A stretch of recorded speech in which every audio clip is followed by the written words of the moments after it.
Please be seated.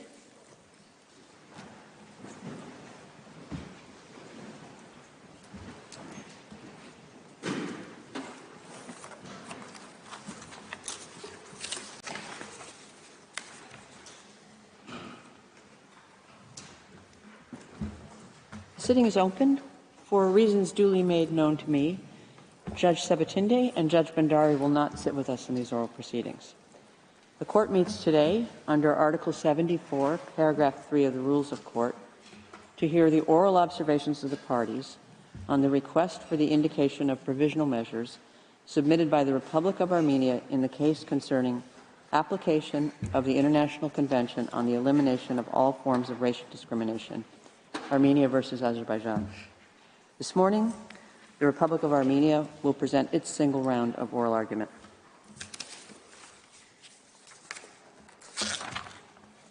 In line with the approach adopted by the Court with respect to its public sittings, the present hearing will take place in person.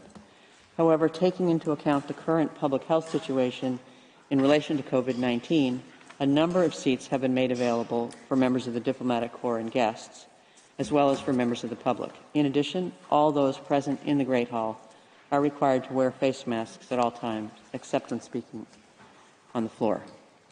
I'll now recall the principal steps of the procedure in the present case. On 16 September 2021, Armenia filed in the Registry of the Court an application instituting proceedings against Azerbaijan concerning alleged violations of the International Convention on the Elimination of All Forms of Racial Discrimination, which I shall refer to as the CERD. To found the jurisdiction of the Court, Armenia invokes Article 36, Paragraph 1 of the Statute of the Court and Article 22 of CERD.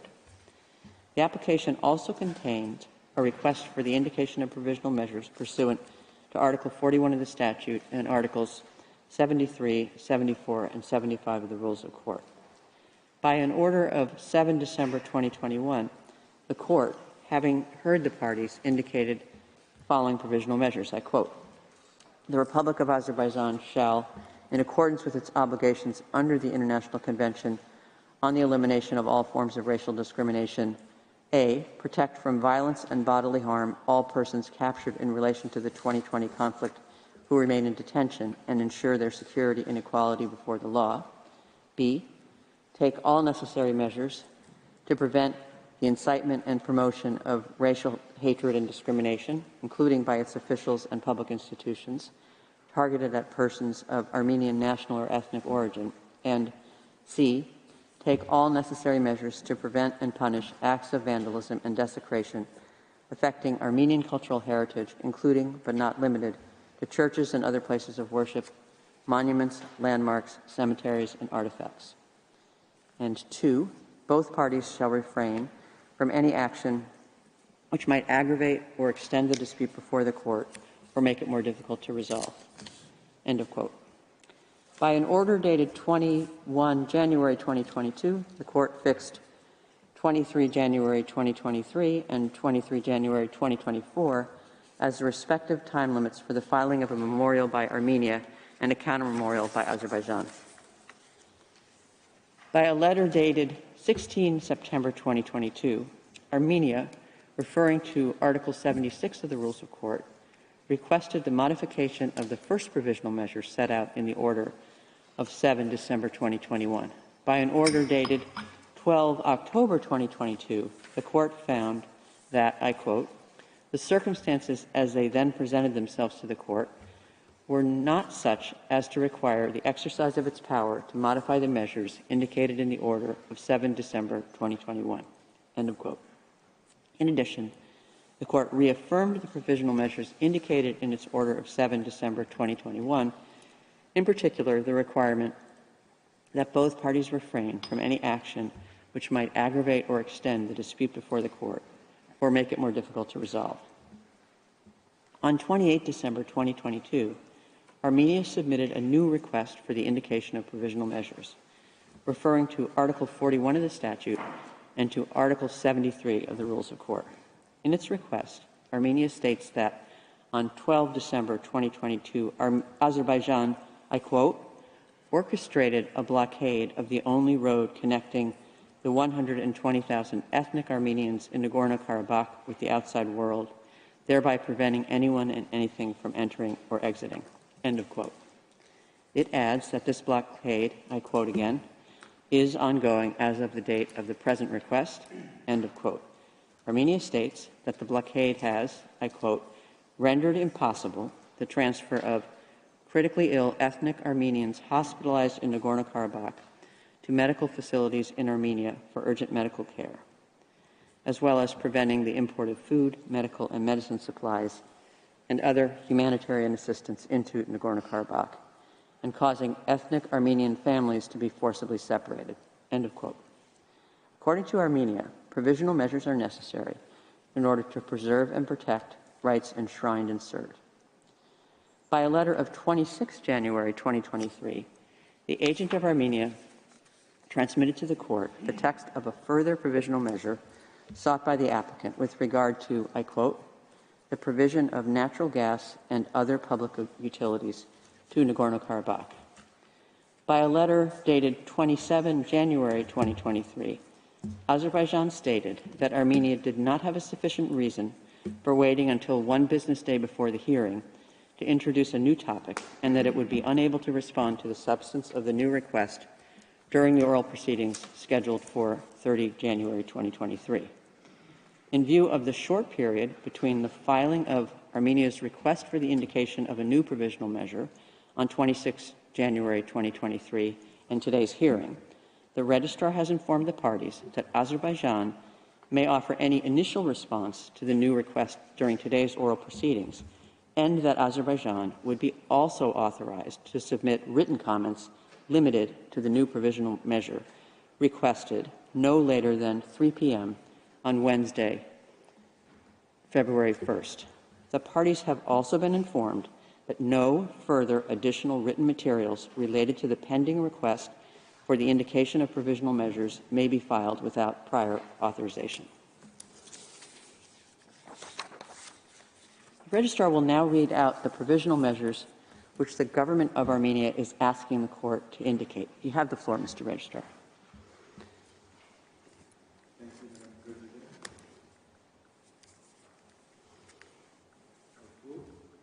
Armenia respectfully requests that the court indicate the following provisional measures. Azerbaijan shall cease its orchestration and support of the alleged protests, blocking uninterrupted free movement along the Lachin corridor in both directions. Azerbaijan shall ensure uninterrupted free movement of all persons, vehicles, and cargo along the Lachin corridor in both directions, and Azerbaijan shall immediately fully restore and refrain from disrupting or impeding the provision of natural gas and other public utilities to Nagorno-Karabakh. End of quote. Thank you, Madam President. I thank the registrar. Immediately after the request for the indication of provisional measures on 28 December 2022 was filed, the Deputy Registrar transmitted an original copy thereof to the government of Azerbaijan. He also notified the Secretary General of the United Nations.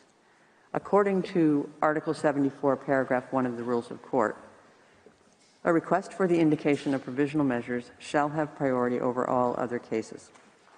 Paragraph 2 of the same article states that the court shall proceed to a decision on the request as a matter of urgency. This imperative must, however, be balanced with the need to fix the date of oral proceedings in such a way as to afford the parties an opportunity of being represented at the hearings. Consequently, the parties were informed that the oral proceedings, during which they could present their observations on their request for the indication of provisional measures, would be held on Monday, 30 January, starting at 10 a.m. I would now like to welcome the delegations of the parties. I note the presence of the two agents, accompanied by members of their respective states' delegations. This morning, the court will hear Armenia, which has submitted the request for the indication of provisional measures. It will hear Azerbaijan this afternoon at 4 p.m. For purposes of this single round of oral argument, each of the parties will have available a 2-hour sitting. In this first sitting, Armenia may, if required, avail itself of a short extension beyond 12 noon today in view of the time taken up by these introductory remarks. Before giving the floor to the agent of Armenia, I wish to draw attention to the parties to practice direction 11, which states as follows. In the oral proceedings on the request for indication of provisional measures, parties should limit themselves to what is relevant to the criteria for the indication of provisional measures as stipulated in the statute, rules, and jurisprudence of the court. They should not enter into the merits of the case beyond what is strictly necessary for that purpose. I now give the floor to the agent of Armenia, His Excellency, Mr. Yehishe Kerakosian. You have the floor, sir.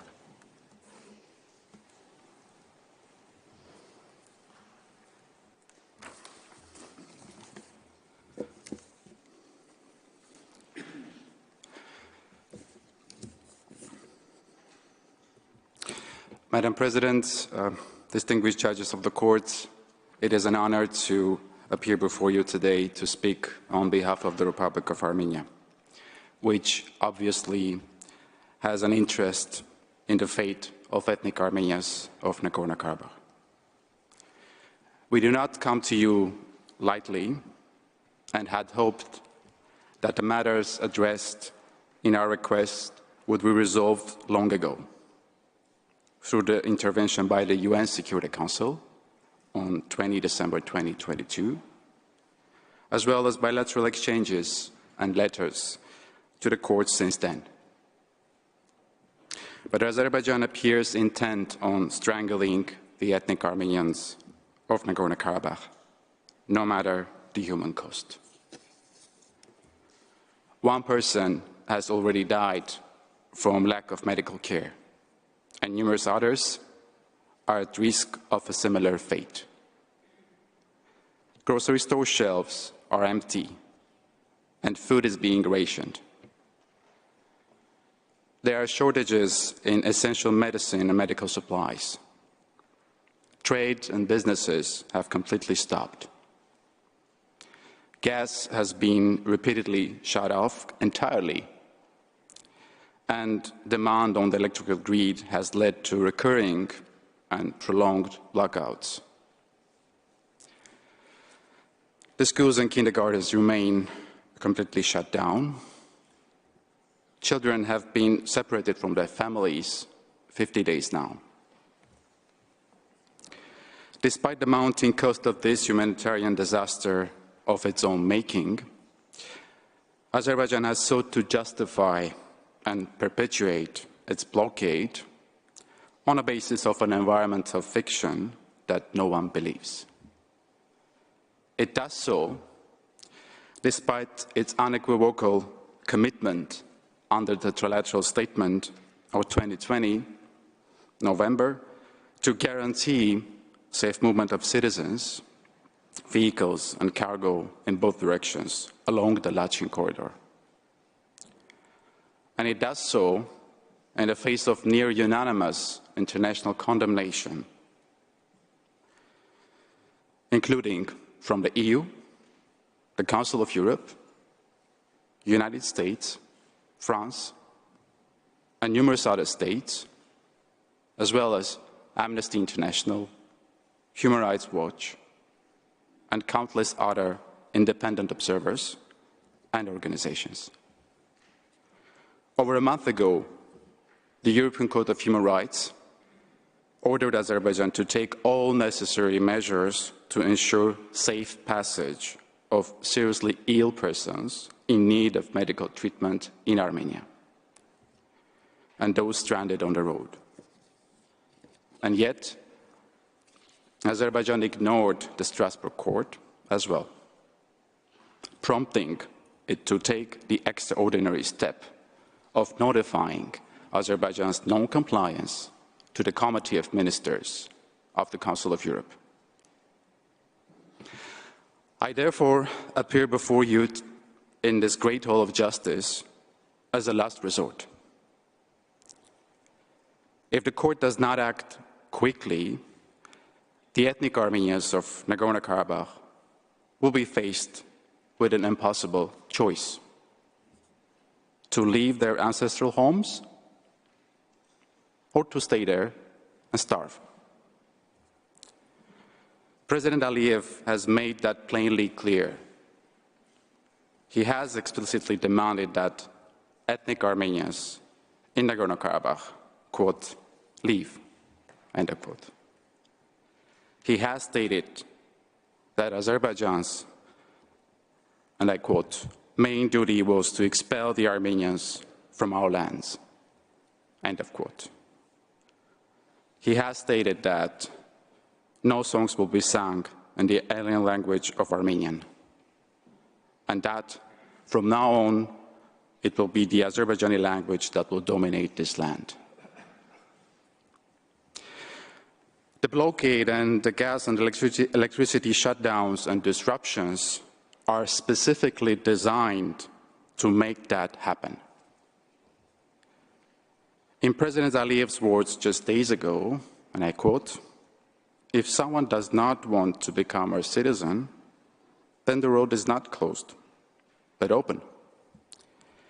They can go, or they can leave by themselves. No one will stop them. Or they can leave under the owning of peacekeepers' trucks, or they can go by bus. End of quote. In other words, ethnic Armenians may not enter Nagorno-Karabakh, but they may leave.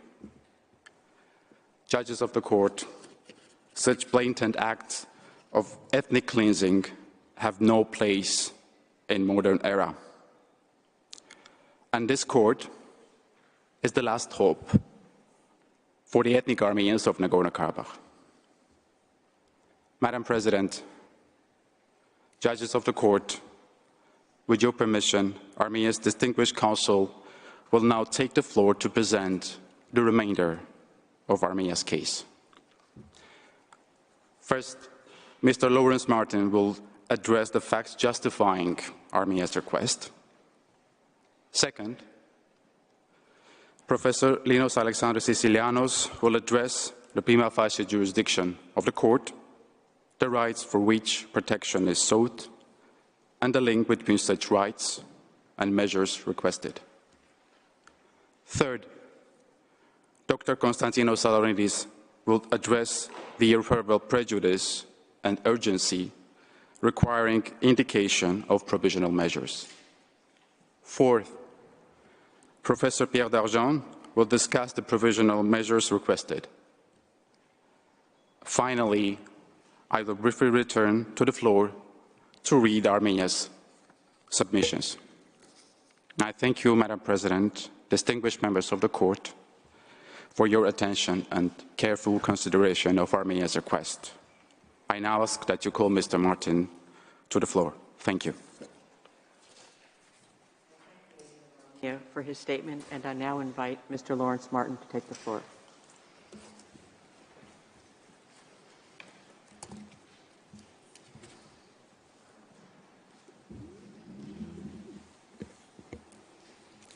Madam President, distinguished members of the court, good morning. It's a privilege to appear before you today on behalf of the Republic of Armenia. As the Honorable Agent just said, we come before you today to request your urgent intervention to end an ongoing humanitarian catastrophe. Since 12 December last year, the ethnic Armenian population of Nagorno-Karabakh has been almost entirely cut off from the outside world. They have been, and they continue to be, deprived of access to food, medicine, and all the other necessities of life. Without swift action by the court, their lives are in danger. My intervention this morning will focus on the facts justifying Armenia's request for provisional measures. It'll be divided into three parts. First, I will describe the essential facts of the blockade and the context in which it is occurring. Second, I will discuss the dire humanitarian consequences that Azerbaijan's actions are having. Third, I will address Azerbaijan's excuses about why it is not responsible for the situation and show why none of them is credible. So, to the blockade and the relevant context. The court will recall that tens of thousands of ethnic Armenians were forcibly displaced from territories conquered by Azerbaijan during the 44-day war in 2020. Not a single person has been able to return to their home. When the war ended, the Russian Federation sent peacekeepers to the region to, and these are the words of the Federation Council decree authorizing the deployment, quote, prevent the mass death of the civilian population of Nagorno-Karabakh, end quote. Even so, Azerbaijan has been doing its best to make the lives of the remaining ethnic Armenians in the region intolerable. It has attacked Armenian villages in violation of the ceasefire agreement. It has forcibly displaced residents, including all Armenians from the villages of Parukh, Berdzor, Agavno, and Sus. It has intimidated and killed Armenians who just happened to be going about their lives near its armed forces. And it has repeatedly cut off access to gas, mobile communications, and internet. Azerbaijan has always been blunt about its objective. Speaking at the opening of a new residential complex for veterans and their families in Baku in May 2022, for instance, President Aliyev said, and I quote, "Our primary duty was to expel the Armenians from our lands," end quote. And this is a man, you will recall, who was fond of calling Armenians dogs, vandals, savages, and barbarians. Even more chilling is the postage stamp issued in late 2020 by Azerbaijan's state-owned stamp company. It is on the screen now. We showed this to you during the previous hearing on provisional measures. You see the image at the top. It depicts a person in a hazmat suit disinfecting Nagorno-Karabakh.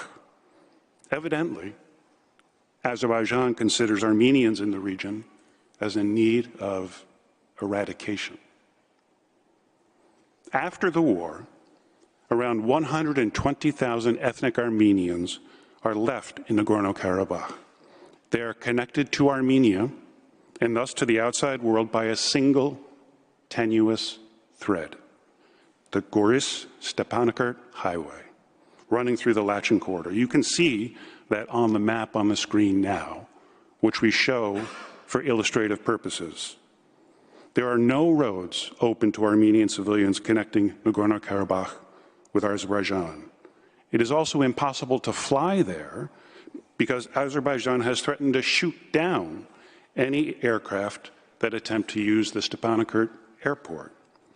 The highway is thus the only means of transporting anything and anyone into and out of Nagorno-Karabakh. Under the trilateral statement brokered by the Russian Federation that ended the 2020 war, Azerbaijan is specifically required to, quote, guarantee safe movement of civilians, vehicles, and cargo in both directions along the Lachin corridor. Before the blockade, Nagorno-Karabakh imported some 400 tons of essential goods every day. Likewise, residents needing medical treatment elsewhere or wishing to travel outside Nagorno-Karabakh for any reason had to take this road. Then, 50 days ago, on the morning of 12 December, a group of Azerbaijanis dressed in civilian clothes and claiming to be, quote, eco-activists occupied a segment of the Goris-Stepanakert Highway near the city of Shushi, which has been under the control of Azerbaijan since the end of the Second Nagorno-Karabakh War. These ostensible activists claim to be protesting allegedly harmful mining activities in Nagorno-Karabakh and prevented vehicles from passing. It was a poor cover story from the very beginning. Nobody really believes the protesters are genuinely concerned about the environment in Nagorno-Karabakh.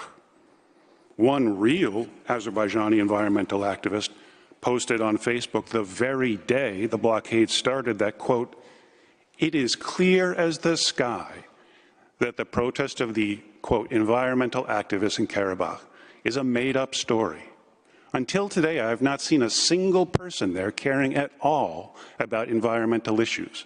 These guys are just executives of a custom-tailored spectacle." An independent Azerbaijani news source interviewed a number of the protesters. Only a tiny fraction represented environmental organizations. In point of fact, many represent NGOs funded either by the Azerbaijani government or the Haydar Aliyev Foundation.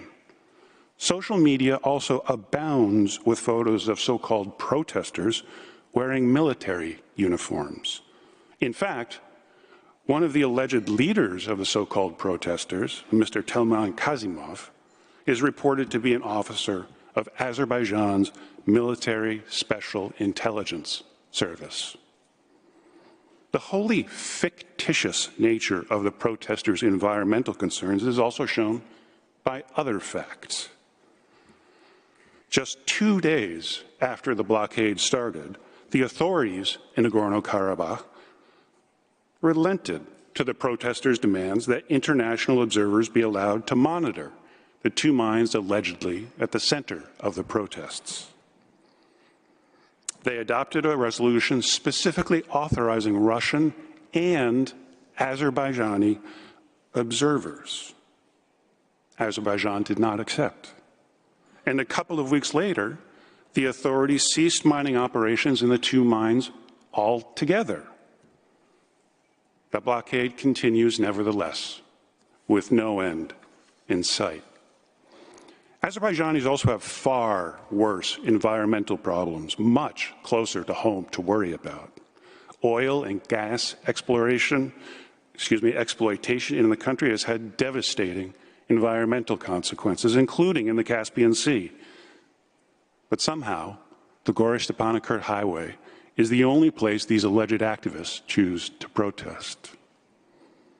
Moreover, shortly after the blockade began, the protesters started adding demands that had nothing to do with their putative environmental concerns and had a distinctly more sovereign character. They insisted, for instance, that border and customs control posts be established on the roadway. They also spend far more time chanting slogans praising the Azerbaijani military than raising their voices about environmental issues. The chant, quote, "The Azerbaijani soldier is the greatest soldier," is one of their favorites. So what's really going on here? It's obvious. Azerbaijan is trying to fulfill what President Aliyev called its, quote, "primary duty," to expel Armenians from its lands. How do we know that? Well, President Aliyev himself said so. Speaking about the situation on the highway in a 10 January 2023 interview, he told the assembled press, quote, "Whoever does not want to become our citizen, the road is not closed, it is open. They can leave whenever they want. No one would stop them. They can travel in the back of the peacekeepers' trucks or take a bus. The road is open." The road is open for those who want to leave. Azerbaijan's purpose could not be clearer. The racial animus of the protesters themselves is equally evident. There are numerous photos and videos on social media of the protesters displaying the hand gesture of the notorious pan-Turkic ultranational group, the Grey Wolves, which is widely condemned for anti-Armenian violence and hate speech. On the screen now is just one such photo. Another video on Twitter shows protesters enjoying what is obviously a chartered bus ride to the site, merrily singing a song. The lyrics include, quote, Let those mountains see gray wolves again. Leave the land of Oghuz, that is Turks, and run away. At the end of the video, one grinning passenger proudly makes the same gray wolves hand gesture, as you can see on the screen now. Protesters' social media accounts also frequently contain the vilest forms of hate speech. Our provisional measures request contains many of these examples. For now, I will cite just one to illustrate the point. This image is from the Facebook account of one so-called protester. It shows a patch depicting the notorious Ottoman genocidaire Enver Pasha with the inscription, "Armenian, don't run. You'll die anyway, just exhausted."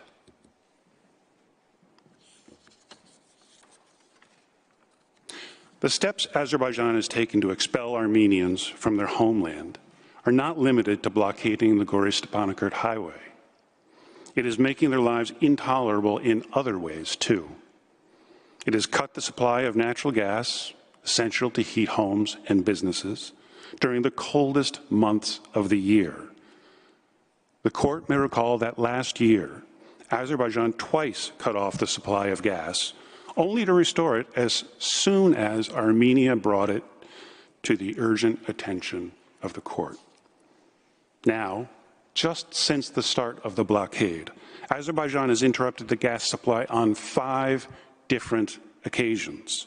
On December 13th for 3 days, on January 17th for 1 day, on January 18th for 3 days, and again on 21 January for 3.5 days. On 25 January, there was a brief respite.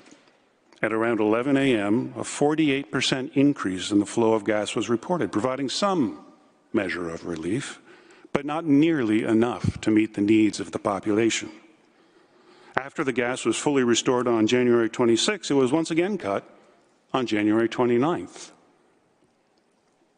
Bear in mind that all of this is happening during winter, when temperatures regularly fall below 0 degrees Celsius. That is not all.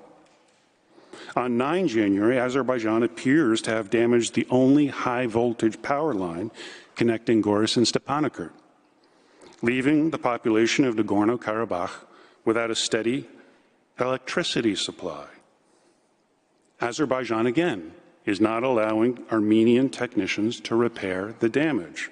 Currently, the only available electricity comes from the limited local sources, including from the Sarsang Reservoir, which has been placed under great stress. This has entailed 6-hour rolling blackouts per day. As things stand, even longer daily blackouts seem likely to be imposed in the future. I come then to the second part of my intervention, the humanitarian consequences of Azerbaijan's actions. These are not hard to imagine. The Armenian population of Nagorno-Karabakh is, as I said, approximately 120,000 people. This includes 30,000 children and 20,000 elderly. The population is essentially the same as the city of Leiden with students. What would happen to the people there if it were essentially walled off from the outside world for 50 days, with only the most minimal trickle of goods allowed in and gas and electricity supplies cut off? No great leap of imagination is required to answer that question. In our written request filed at the end of last month, we focused significant attention on critically ill Armenians in Nagorno-Karabakh who required treatment in Armenia but were trapped in Nagorno-Karabakh. Since then, thanks only to the urgent intervention of the ICRC, around 50 patients have been transferred to Armenia. Nevertheless, as the agent said, one person has already died. More than 10 children remain in the neonatal and intensive care units of the Children's Hospital, and a similar number of adults are in the intensive care unit. Their lives thus continue to be at risk without needed medical care. The blockade has also separated many families. More than 1,000 civilians from Nagorno-Karabakh were either in Armenia or en route to Armenia when the blockade began. About 50 children were left without parental care when their parents were stranded in Armenia. One mother was separated from her 8-month-old baby for weeks. Of those trapped in Armenia, 270 were children attending the Junior Eurovision Song Contest, about 70 without their parents. Many still have not been able to get home and are living temporarily in Goris or Yerevan. Those that have been able to go home have only been able to do so with the intervention of the ICRC. As I said before the blockade, some 400 tons of essential goods, including food and medicine, were imported to Nagorno-Karabakh from Armenia on a daily basis. Only a small fraction of that is now getting through, either on Russian peacekeeping trucks or with the ICRC. Now, 50 days on, the situation is critical. Grocery store shelves are empty and pharmacies are running out of medicine. On the screen now, you can see a photo from an international press report of the situation. And this was taken more than 2 weeks ago. Things are so dire that the authorities have had to institute a rationing system. As of 20 January, residents must use vouchers for limited supplies of essential products like sunflower oil, eggs, dairy, rice, sugar, buckwheat, and pasta. The authorities have also had to tap into their wartime reserves to meet the needs of their population. In addition, the lack of gas and electricity means that people have been left without heat and the ability to prepare food. It has also impacted health care, with many urgent treatments, planned surgeries, laboratory tests, and physical examinations having to be canceled or postponed. As goods and fuel run out, economic life is also grinding to a halt. As of 20 January, hundreds of businesses are closed and thousands of people are out of work. And all 117 schools in the region have been closed since 20 January. In light of the unfolding humanitarian catastrophe, calls for Azerbaijan to lift the blockade have come from all across the international community. By way of example only, on 19 January, the European Parliament overwhelmingly passed a resolution expressly taking note of the danger the people of Nagorno-Karabakh are facing and calling on Azerbaijan to end the blockade. Specifically, the resolution states, among other things, quote, "The blockade has led to a severe humanitarian crisis, significantly affecting the most vulnerable populations. Whereas the transfer of critically ill patients is nearly impossible, with one death resulting from this situation. Whereas hundreds of families remain separated, and this humanitarian crisis was further aggravated by Azerbaijan's disruption of the natural gas supply to Nagorno-Karabakh, which left houses, hospitals, and schools without heating. Accordingly, the resolution, quote, deplores the tragic humanitarian consequences of the blockade of the Lachin corridor in the Nagorno-Karabakh conflict, and urges Azerbaijan to respect and implement the trilateral statement of 9 November and immediately reopen the Lachin corridor to enable free movement and ensure access to essential goods and services, thus guaranteeing security in the region and safeguarding residents' livelihoods. The EU Parliament's call fell on deaf ears in Azerbaijan.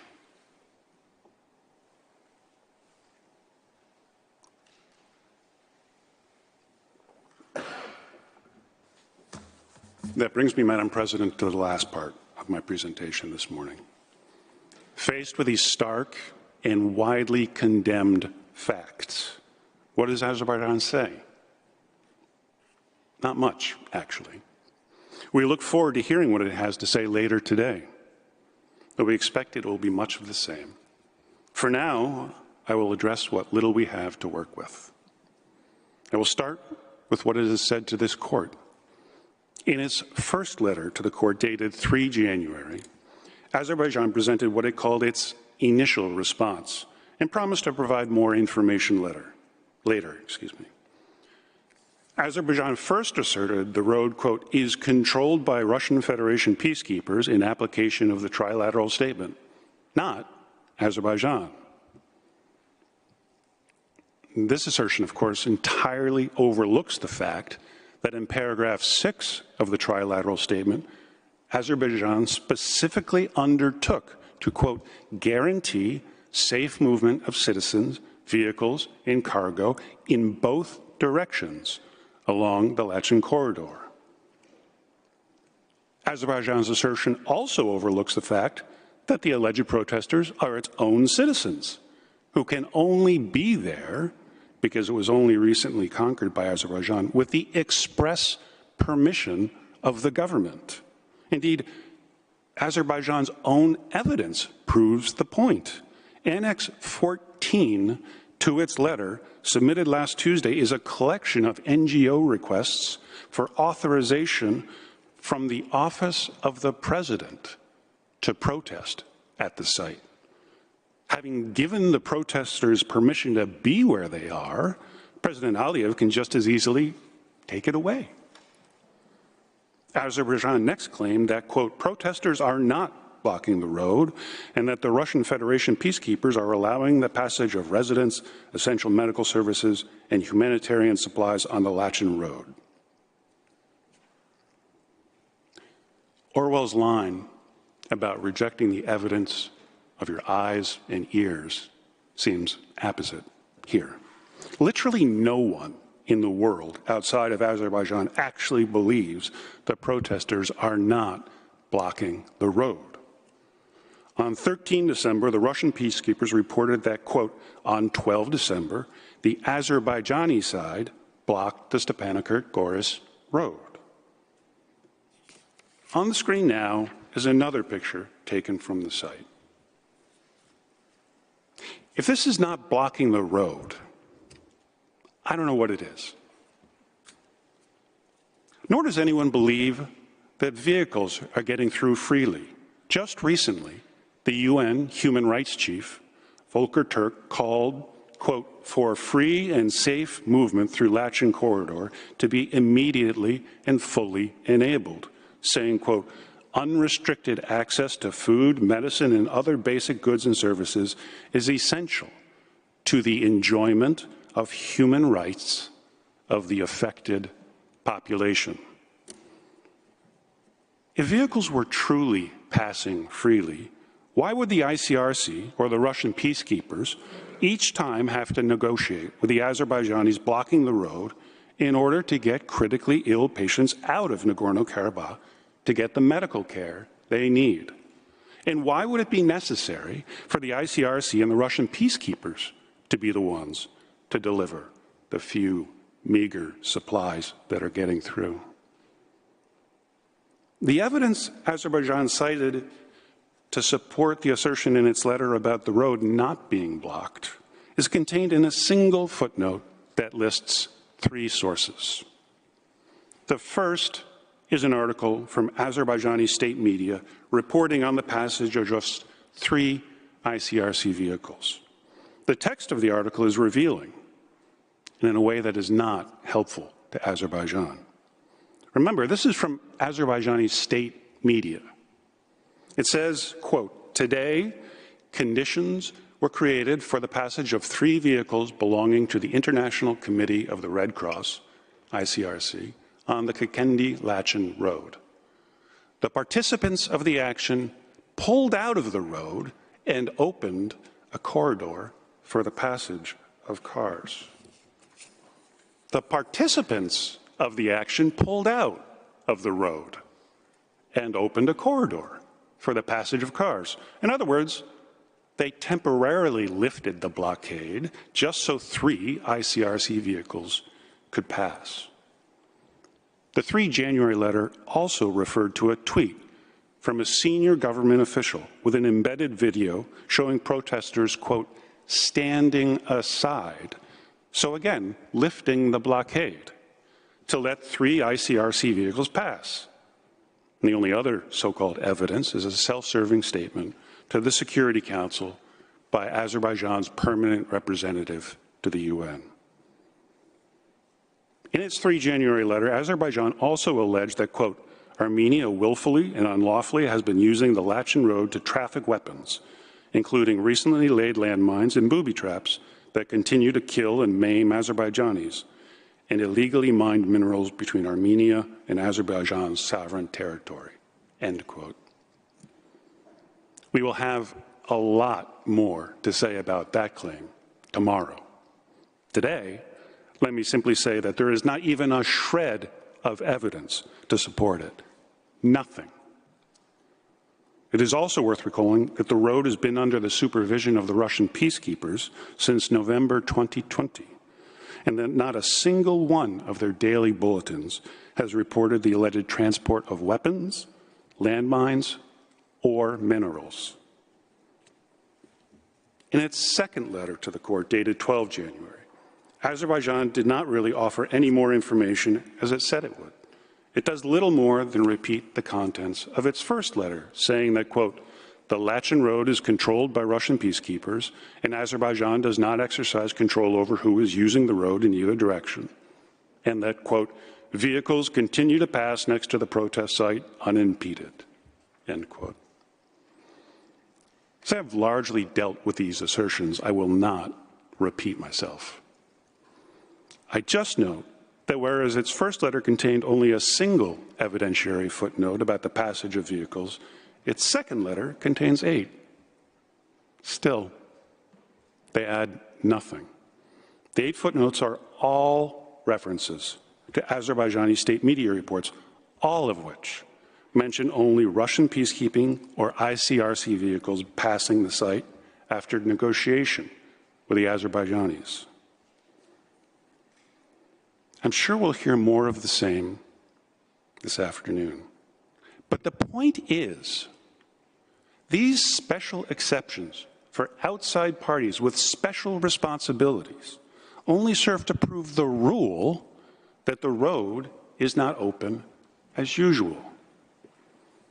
Outside the court, Azerbaijan has sometimes tried a different approach, claiming the protests are a simple manifestation of its people's right to protest.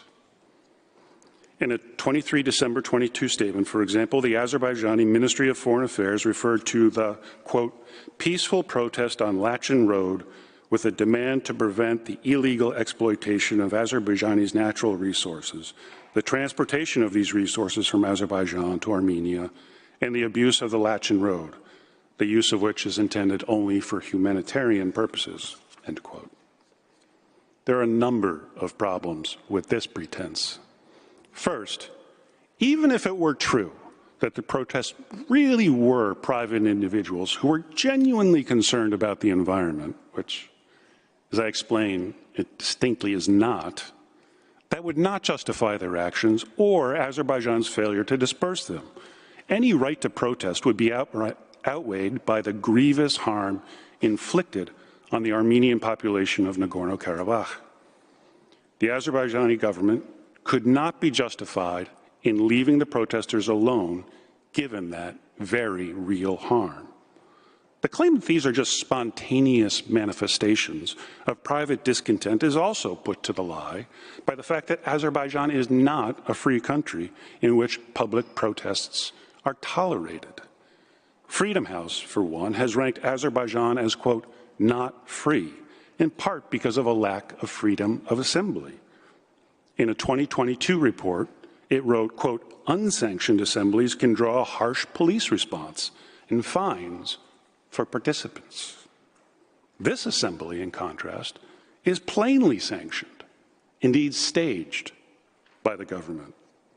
Azerbaijan's excuses regarding the interruptions of gas and electricity are equally unconvincing, indeed entirely contradictory. According to documents Azerbaijan submitted last Tuesday, on 15 December, the Azerbaijani Minister of Foreign Affairs claimed that Azerbaijan had no control over the gas supply, saying, quote, "The gas supply in the said areas is carried out by Armenia, and that those areas are not integrated into the supply system of our country," end quote. Only 4 days later, on 19 December 2022, in a letter from the permanent representative of Azerbaijan to the UN, Azerbaijan tried a different excuse for the disruptions, blaming, quote, "technical reasons, including bad weather conditions currently observed in certain mountainous regions of Azerbaijan," end quote.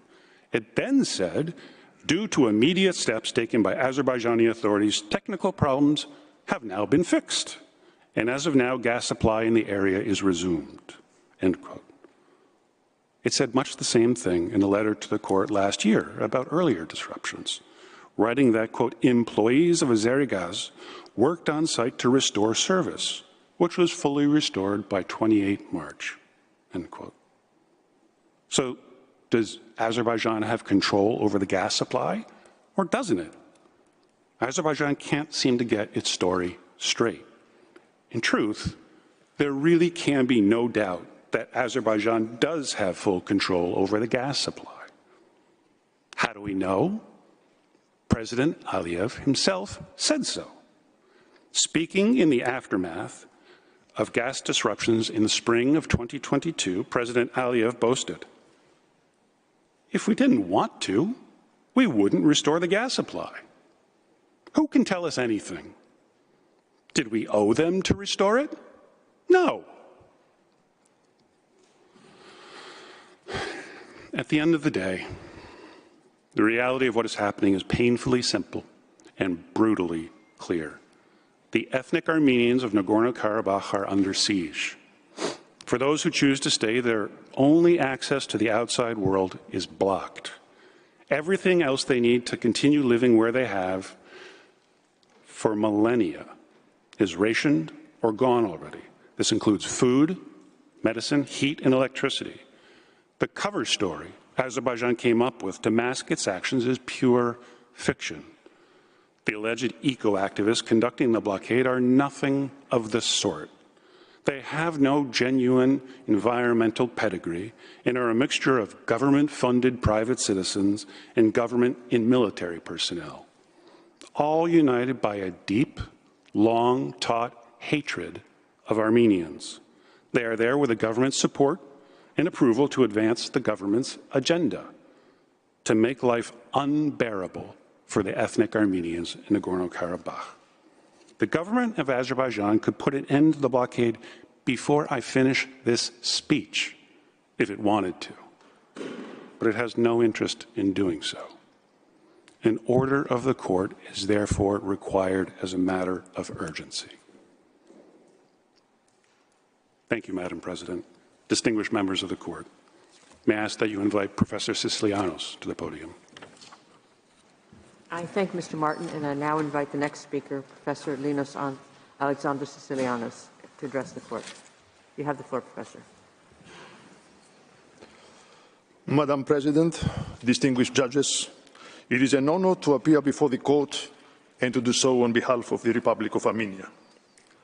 I will be addressing three issues: the prima facie jurisdiction of the court, the plausibility of the rights whose protection is sought, and the link of those rights with the measures requested.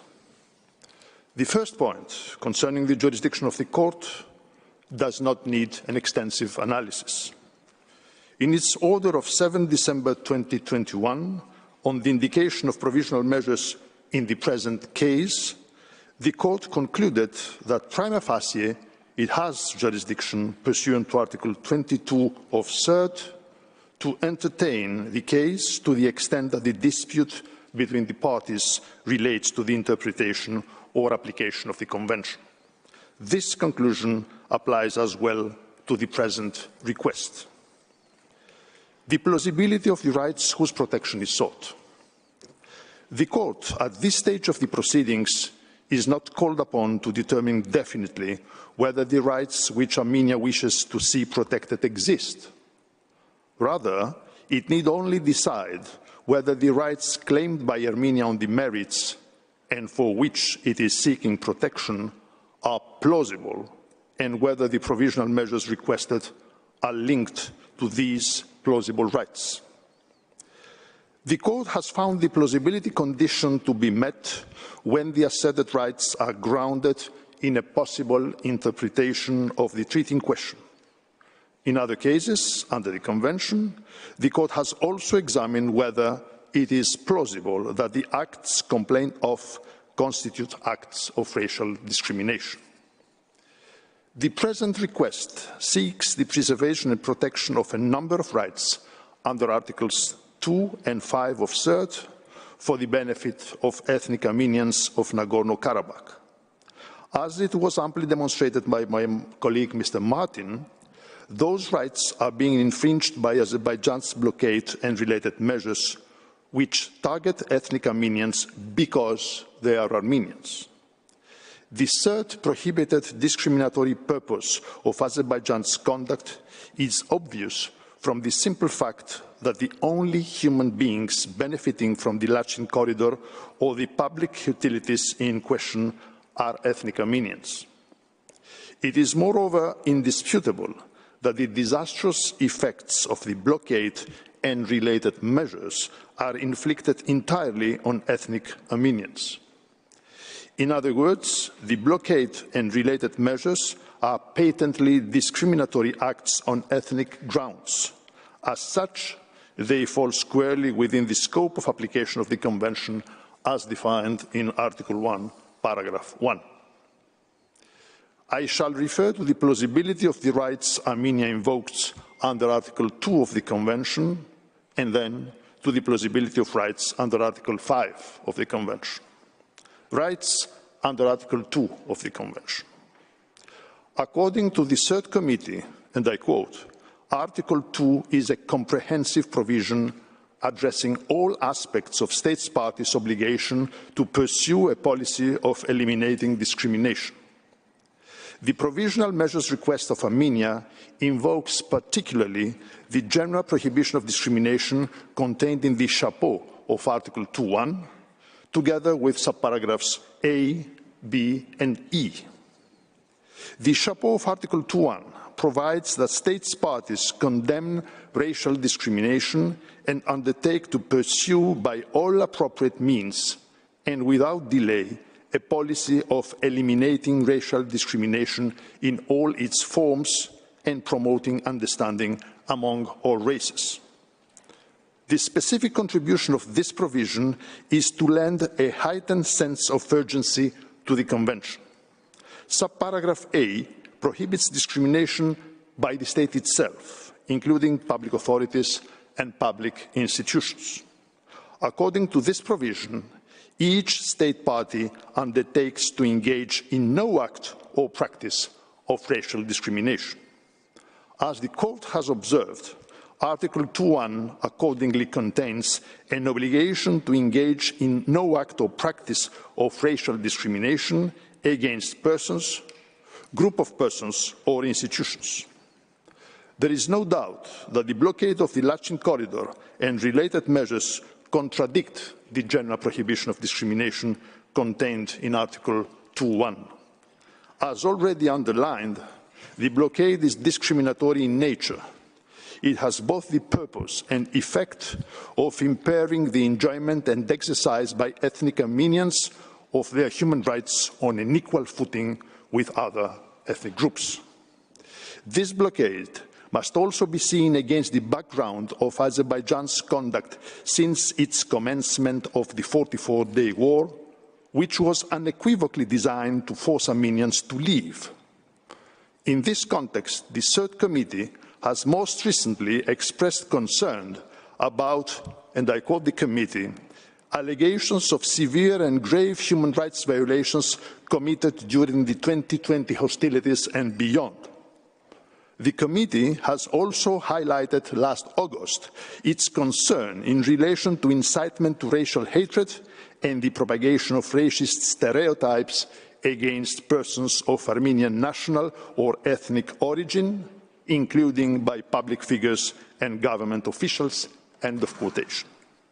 This racial hatred and the propagation of racist stereotypes has a distinct purpose: to ethnically cleanse all ethnic Armenians from Nagorno-Karabakh.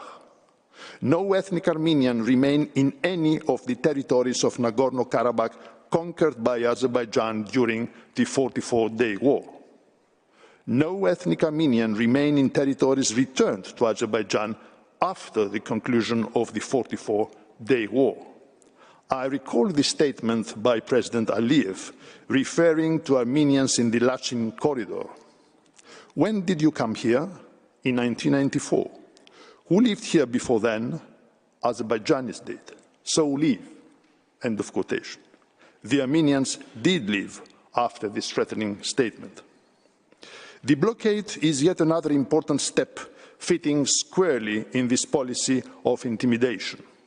It is aimed at creating living conditions so unbearable for ethnic Armenians that they are forced to leave this area. I recall this statement by President Aliyev, dated 10 January 2023. Whoever does not want to become our citizen, the road is not closed, it is open. They can leave, they can go by themselves. No one will hinder them. The road is open. The road is thus open only into one direction. This is the quintessence of the presidential statement. In its memorial, Armenia fully substantiates the myriad wrongful acts constituting ethnic cleansing. In the present context, it suffices to stress that the blockade and its clear and overt purpose, as recently stated by President Aliyev himself, are fully integrated into this long-standing policy of ethnic cleansing. As recognized by the court, the term ethnic cleansing is used to mean rendering an area ethnically homogeneous by using force or intimidation to remove persons of given groups from the area. The practice of ethnic cleansing encompasses a wide range of underlying acts, including acts of intimidation, for instance, through the creation of adverse living conditions. The Third Committee itself has affirmed that practices of ethnic cleansing constitute a grave violation of all the basic principles underlying the Third. This is especially true in relation to the general prohibition of racial discrimination enshrined in Article 2.1 of the Convention. Seen in its context and against its background, the blockade is the very negation of the obligation to engage in no act or practice of racial discrimination against persons, group of persons, or institutions, in our case against ethnic Armenians. 2.1b shifts the emphasis from discrimination by the state itself towards discrimination by actors backed by the state. Under this provision, states parties undertake the obligation not to sponsor, defend, or support racial discrimination by any persons or organizations. Regarding the verbs in the subparagraph, sponsor overlaps with support and may be understood in terms of taking responsibility for the acts of another. Support has a wider meaning and may include encouragement, assistance, or approval. In the above-mentioned interview of 10 January 2023, President Aliyev explicitly supported and even defended the blockade and the so-called eco-activists by declaring, I quote, "First of all, I salute those young people. They are a source of our pride. They have been there day and night in freezing and snowy weather, demanding their rights, and once again showing the whole world the high moral qualities of Azerbaijani youth." End of quotation. As my colleague Mr. Martin has amply demonstrated, many of the so-called eco-activists are not private individuals, and all such eco-activists are supported by the government. Such support is clearly incompatible with the obligation of states parties under Article 2(1)b of CERD not to sponsor, defend or support racial discrimination by any persons or organizations.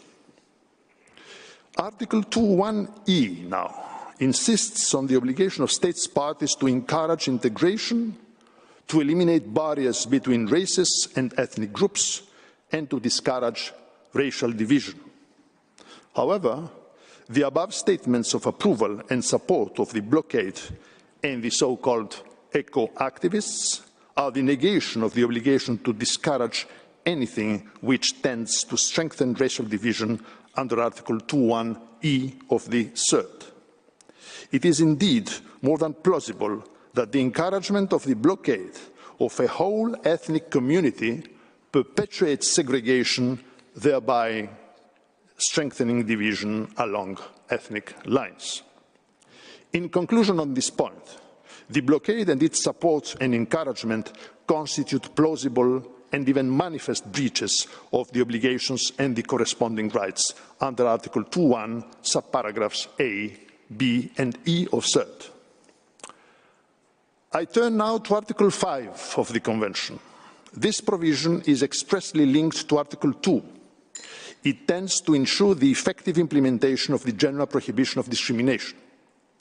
Among the rights named in Article 5, the provisional measures request of Armenia, as supplemented on 26 January 2023, invokes particularly subparagraph D1 on the freedom of movement, subparagraph D2 on the right to leave and return, including family reunification, and subparagraph E4 on the right to public health, medical care, social security, and social services.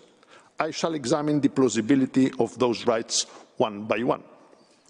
Article 5(d)(1) protects the equal enjoyment of the right to freedom of movement.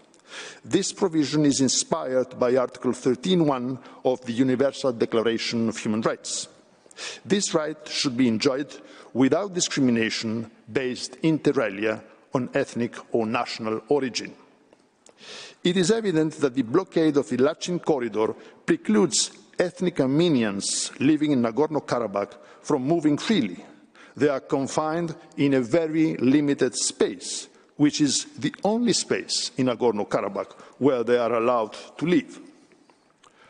Article 5(d)(2) protects the equal enjoyment of the right to leave any country, including one's own, and to return to one's country. This right draws upon Article 13(2) of the Universal Declaration and is found in other international instruments, including Article 12 of the International Covenant on Civil and Political Rights.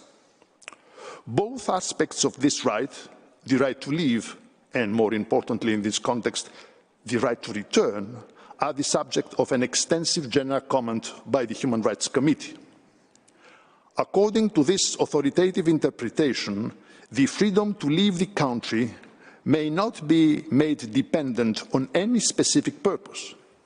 Furthermore, restrictions to the right to leave must be provided by law, must serve a legitimate aim, and must be necessary in a democratic society for the protection of this aim.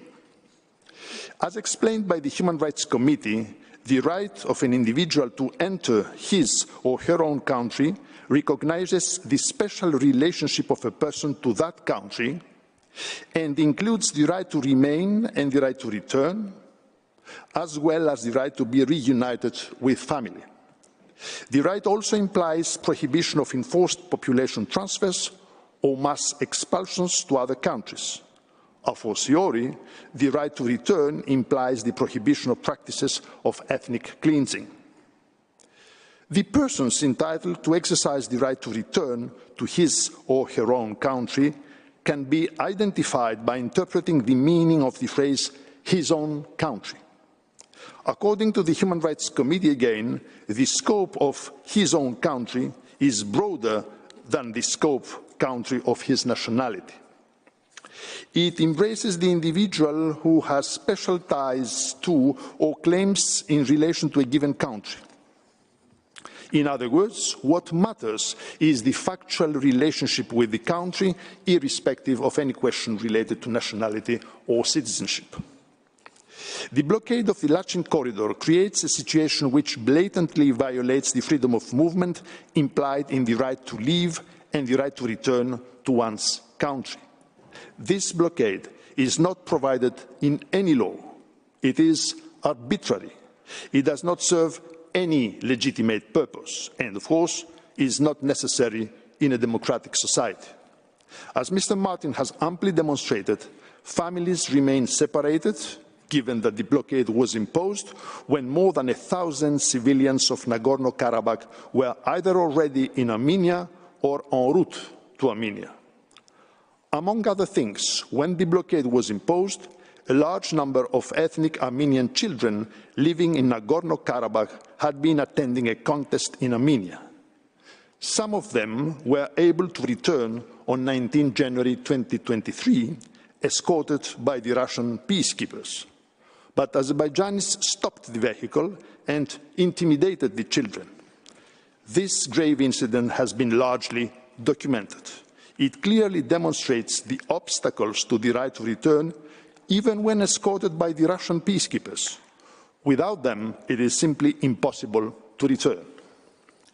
In conclusion on this point, the blockade of the Lachin corridor, whose purpose is discriminatory, is a clear and in any case a plausible violation of the provisions of the CERT concerning freedom of movement, namely Article 5D, subparagraphs 1 and 2.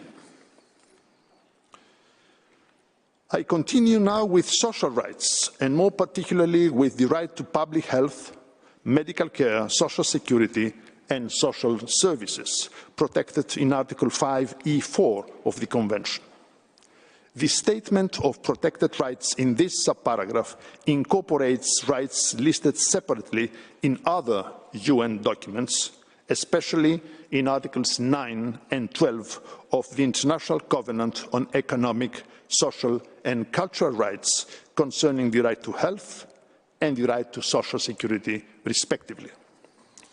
According to the Committee on Economic, Social and Cultural Rights, the right to health is visualized as related to and dependent upon the realization of a range of other human rights and is understood as a right to the enjoyment of a variety of facilities, goods and services.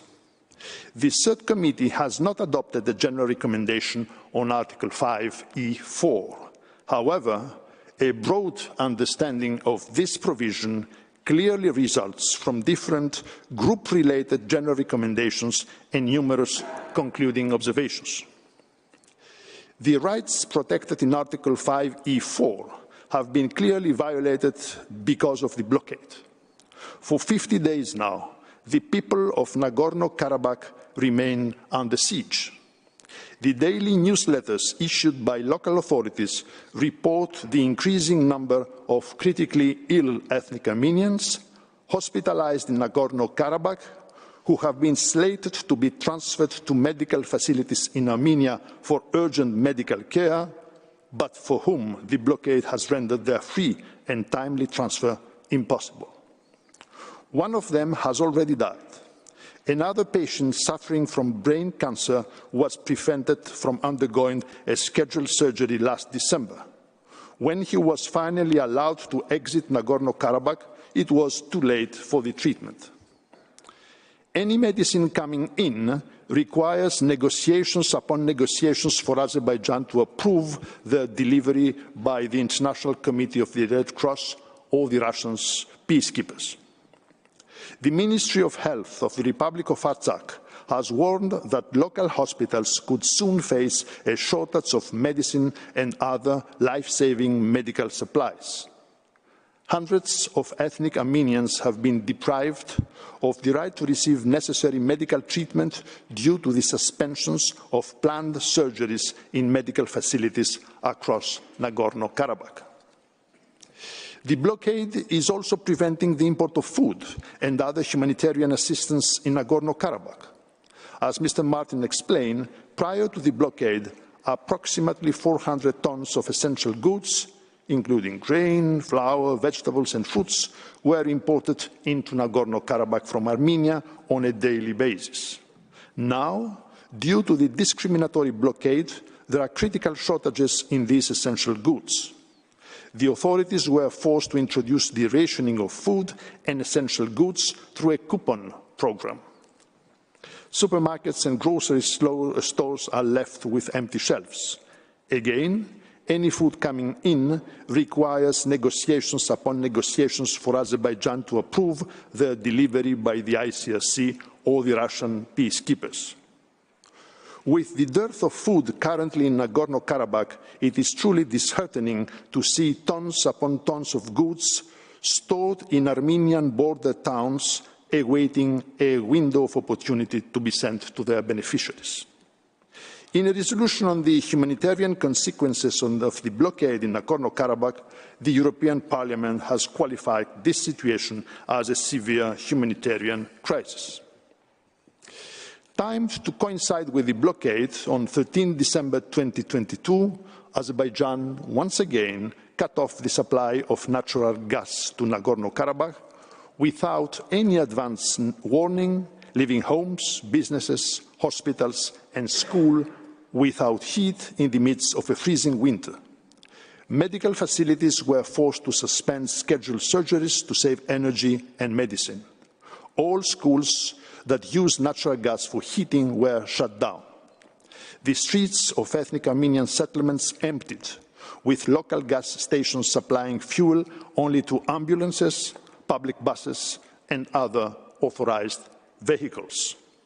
As Mr. Martin explained earlier, the supply of natural gas was restored on 16 December, but since mid-January 2023, it was repeatedly interrupted again and again. As stressed by the European Parliament, this humanitarian crisis has been, I quote, further aggravated by Azerbaijan's disruption of the natural gas supply to Nagorno-Karabakh, which left houses, hospitals and schools without heating. End of quotation of the European Parliament.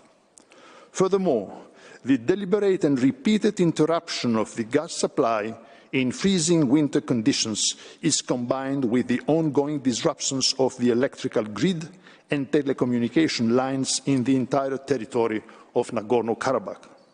This severely impacts the daily life of the people and leads to a number of adverse humanitarian consequences, such as lack of electricity, disruption of the educational process in schools, disruption of the heating of vitally important institutions such as hospitals, and disruption of businesses. People are deprived of heating and hot water. The authorities were forced to introduce the rationing of fuel. In an effort to save electricity, rolling blackouts were implemented for each household for 6 hours per day. In a report released on 23 January 2023, the Human Rights Ombudsman of Artsakh presents facts regarding the widespread and large-scale violations of the rights of the people of Artsakh due to the deliberate disruption of the normal functioning of Artsakh's vital infrastructures. Such disruption put the civilian population in front of a humanitarian disaster. In conclusion on this point, the blockade and related measures entail a series of more than plausible violations of social rights protected under Article 5(e)(4). In this connection, may I observe, Madam President, distinguished judges, that the CERT contains a much broader spectrum of rights than the European Convention on Human Rights, which was the basis of the provisional measures ordered last December by the European Court in Strasbourg. Let me briefly turn now to my final point, the link between all the above rights under Articles 2 and 5 of CERT and the measures requested. The provisional measures requested are obviously linked to the rights whose protection is sought, because the measures, if indicated, would safeguard these very rights. Indeed, lifting the blockade of the Lachin corridor and ensuring uninterrupted free movement of all persons, vehicles and cargo along the corridor in both directions would mean the end of the siege of Nagorno-Karabakh, the end of the unbearable living conditions of ethnic Armenians in violation of Article 2.1 of the Convention, lifting the blockade, ensuring free movement along the Lachin corridor, as well as restoring and refraining from disrupting or impeding the provision of natural gas and other public utilities to Nagorno-Karabakh, would also put an end to a series of discriminatory measures in violation of Article 5 of the Convention. More particularly, it would put an end to the intimidating measures against ethnic Armenians related to the blockade. It would permit the enjoyment of the various aspects of their right to free movement. It would also ensure access of those in need to hospitals and medical care, access to basic goods, food, electricity, and natural gas. In a nutshell, the measures requested, if indicated, would permit 120,000 ethnic Armenians in Nagorno-Karabakh to live again in decency. Otherwise, there is an urgent risk of irreparable damage. May I kindly ask you, Madam President, to give the floor to my colleague, Dr. Konstantinos Salonidis, who will be addressing this issue. I thank you for your kind attention. I thank Professor Sicilianis for his statement, and I now invite Mr. Konstantinos Salonidis to take the floor. You have the floor, sir.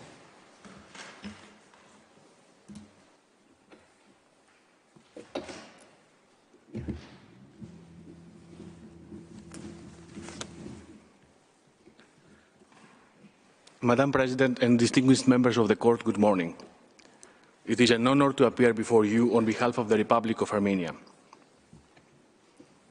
It falls to me today to address the circumstances underlying the ongoing irreparable harm that Azerbaijan's actions have been inflicting on the ethnic Armenian population of Nagorno-Karabakh for the last 50 days. I turn first to the existence of irreparable prejudice in the present case. The Court, pursuant to Article 41 of its statute, has the power to indicate provisional measures when irreparable prejudice could be caused to rights which are the subject of judicial proceedings, or when the alleged disregard of such rights may entail irreparable consequences. My apologies. In all prior cases concerning possible violations of the CERD, the Court has found rights under Article 5 of the CERD to be of such a nature that prejudice to them is capable of causing irreparable harm. For example, in the case brought by Georgia against Russia under the CERD, the Court held that violations of the right to freedom of movement could cause irreparable harm in situations where the persons concerned are exposed to privation, hardship, anguish, and even danger to life and health. In the case brought by Qatar against the United Arab Emirates under the CERD, the Court found that prejudice can also be considered as irreparable when, inter alia, and I quote, individuals are subject to temporary or potentially ongoing separation from their families and suffer from psychological distress, and when students are prevented from taking their exams due to enforced absence. Through the present request for provisional measures, Armenia is seeking to protect rights of ethnic Armenians under Articles 5b, 5d, and 5e, Roman numeral 4, together with those rights arising from the general prohibition of racial discrimination under Article 2. In circumstances where Azerbaijan has put into jeopardy the security of 120,000 people, deprived them of freedom of movement and their rights to be with their families and loved ones, their rights to receive food, medical care, education, heat, and electricity amidst the freezing winter, there is no reason for the Court to revisit its established approach to the nature of the rights under Article 5 of the CERD, or that of the potential prejudice to them. I turn to the final condition for the indication of provisional measures, namely urgency. The Court has made clear that it will indicate provisional measures, quote, only if there is urgency in the sense that there is a real and imminent risk of irreparable prejudice in case there is a real and imminent risk that irreparable prejudice will be caused before the court gives its final decision. So what has happened in these 50 days of blockade? And does it meet the requisite urgency for the exercise of the court's power? Let us recall the essential facts. As the blockade took shape on 12 December 2022, hundreds of people were stranded on the blockaded road in cold winter conditions. Over 1,000 who had been visiting family, attending school or events, or conducting business away from Nagorno-Karabakh were instantly cut off from their homes and families. This included approximately 270 children. At the same time, as Mr. Martin recalled earlier, the daily flow of 400 tons of essential goods into Nagorno-Karabakh immediately came to a halt, as did the transfer of the critically ill to Armenia for urgent medical treatment and scheduled medical examinations. On day 2, amidst freezing winter temperatures, the gas supply was interrupted. As it did last March, Azerbaijan did not allow emergency crews to investigate and make necessary repairs. The interruption persisted for 3 days until, under mounting international pressure, the flow of gas was restored. On day 8, the blockade claimed its first life when a 44-year-old hemodialysis patient in serious condition was not permitted to seek treatment outside Nagorno-Karabakh. On the same day, all non-emergency surgeries in all hospitals in Nagorno-Karabakh were suspended due to the anticipated shortages in medical supplies. By day 10, grocery store shelves had been emptied of fresh food staples. Bakeries were running out of ingredients to make bread. By day 11, pharmacies were running out of antibiotics, blood pressure medication, insulin, and other essential medicines and medical supplies. By day 15, cash shortages led to the imposition of withdrawal limits at banks. On day 23, local authorities decided that due to the impossibility of importing food and essential goods with regularity, state wartime reserves would need to be distributed. On day 28, food shortages led preschools and kindergartens across Nagorno-Karabakh to close their doors. It has now been more than 3 weeks since the youngest children have been out of school. On the same day, the only high-voltage power line connecting Nagorno-Karabakh to Armenia was damaged in an apparent act of sabotage. As a result of the blockade, Nagorno-Karabakh technicians were denied access to the site. The electricity supply has not been stable since. By day 36, the transmission of natural gas had fallen to a fraction of its normal flow. According to Nagorno-Karabakh engineers, this suggested that Azerbaijan had intentionally adjusted the valve to reduce supply. On day 37, for the second time during these 50 days, the supply of natural gas was completely cut off around noon local time, only to be restored at 5 p.m. and then cut off again at 9 p.m. That same day, 4 hours of rolling blackouts per day were introduced in order to cope with the dwindling supply of electricity. The electrical grid was already at a reduced capacity due to the downing of the main electrical power line on day 29. Naturally, in the absence of a consistent flow of natural gas, the electrical grid is even more overwhelmed, as people turn to electrical heating sources to cope with the lack of gas. On day 39, all 117 schools in Nagorno-Karabakh were closed indefinitely due to the shortage of gas and electricity supplies, which affected naturally tens of thousands of children. The supply of natural gas remained cut off. On day 40, the gas supply was resumed. To alleviate the pressure on the electricity grid, it was, however, decided to increase rolling blackouts across Nagorno-Karabakh from 4 to 6 hours a day. The same day, a coupon rationing system for essential foodstuff came into effect. On day 41, at around 8 p.m. local time, the gas supply was cut off yet again, marking the fourth time in a little over a month. For the next 3.5 days, the supply of gas was never more than 11% of the usual supply. This trickle of gas was barely enough to fuel ovens in bakeries and provide minimum heat in hospitals. By day 44, grocery stores in Nagorno-Karabakh had been emptied of almost all products. Baby formula became a scarce commodity.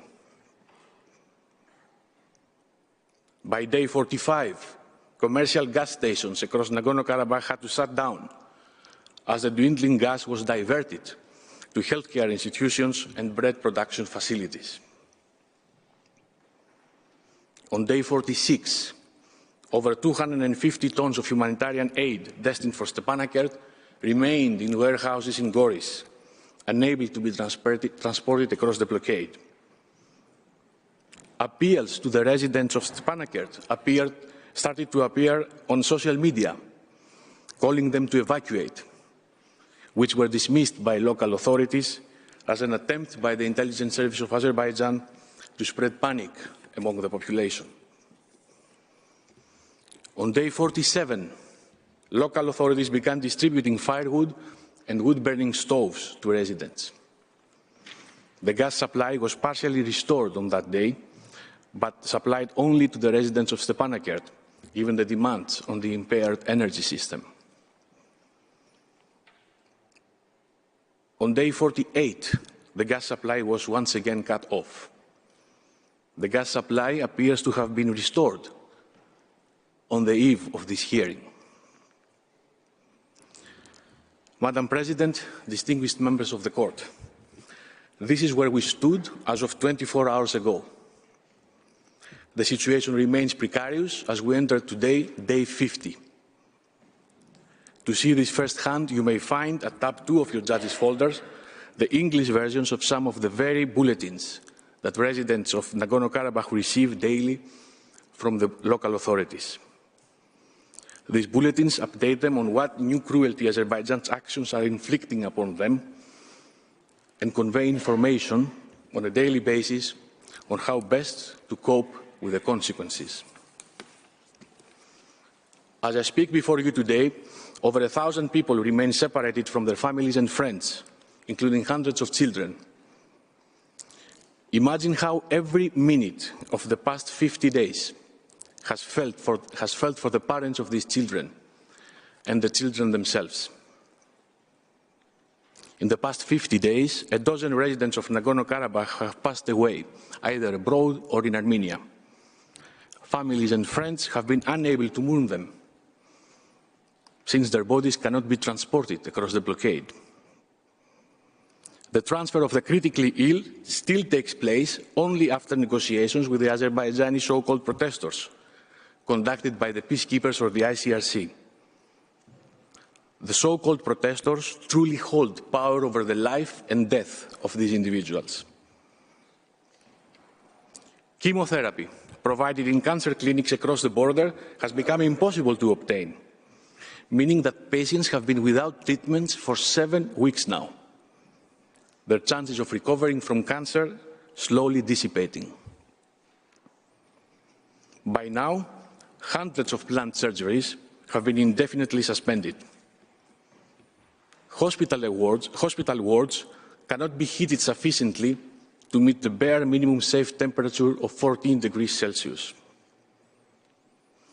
There are serious shortages in essential foodstuff and medicine, with the small quantities allowed to pass being distributed to the most vulnerable and not even coming close to the needs of the broader population. And it is the same with baby formula. The flow of gas was restored on the eve of this hearing. It remains to be seen for how long. Rolling electricity blackouts remain necessary to sustain the viability of the electricity network. Instead of attending school, thousands of children sit at home without electricity for 6 hours a day, with an empty pantry, and some of them with the heat of only a wood-burning stove. The impact of all this on their development is too obvious to state. Virtually all economic activity has been suspended. The closure of the highway has made the import and export of products and materials impossible, causing the shutdown of commercial and manufacturing businesses. At least 5,000 have lost their jobs. Despite international calls, humanitarian organizations and United Nations agencies still cannot reach the ethnic Armenian population of Nagorno-Karabakh. Madam President, distinguished members of the Court, any suggestion that this situation can be addressed through the trickle of supplies that is allowed to go in is cynical. The same is true of any suggestion that emergency and routine medical care of 102,000 people should be contingent on negotiated ICRC transfers as if in a time of war. Nothing short of a full lifting of the blockade and unhindered resumption of the provision of public utilities will bring relief to the victims of this unnecessary and cruel blockade. And in this conclusion, Armenia is not alone. This conclusion is shared by the international community at large. As you can see on your screens, calls abound for Azerbaijan to immediately and fully end the blockade and to urgently guarantee unimpeded access.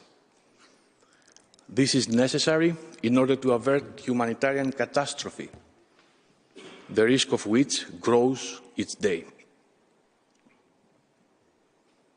Following Azerbaijan's failure to respect the interim measure ordered by the European Court of Human Rights, the President of the Committee of Ministers of the Council of Europe similarly expressed her, quote, concern about the increasingly precarious humanitarian situation, end quote, of the ethnic Armenian population of Nagorno-Karabakh, and, quote, called on the relevant authorities to quickly restore freedom of movement along the corridor in order to avoid the further deterioration of the situation.